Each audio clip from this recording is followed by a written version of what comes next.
Saudi अरब ने भारत समेत कुल 14 देशों के नागरिकों की एंट्री अपने यहां बैन कर दी है। उसने 14 देशों के लिए वीजा पर प्रतिबंध लगाया है। हालांकि प्रतिबंध स्थायी नहीं है, टेम्परेरी है, लेकिन इसकी जरूरत क्यों आन पड़ी?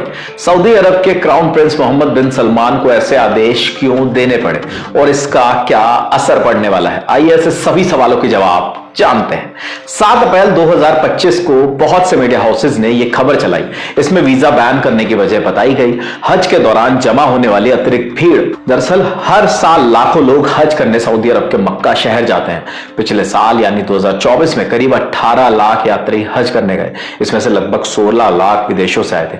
भारत से हज जाने वालों की तादाद पिछले साल लगभग 1,75,000 थी। ये तो हाजियों की आधिकारिक संख्या थी। इसके अलावा भी हर साल करोड़ों लोग सऊदी अरब आते हैं और इसी ओवर पॉपुलेशन की वजह से भगदड़ मचती है या इस तरह की कोई अप्रिय घटना हो जाती है, जैसे पिछले साल हज के दौरान ये हुआ था।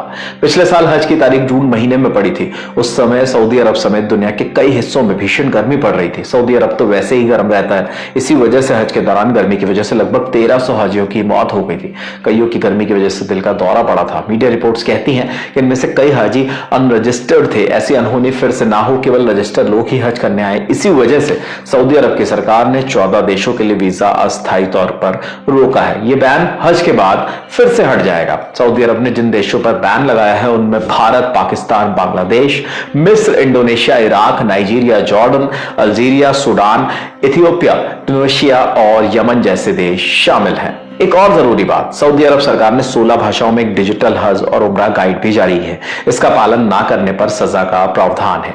एक गाइडलाइन हज के दौरान अवैध रूप से देश में घुसने को लेकर भी है।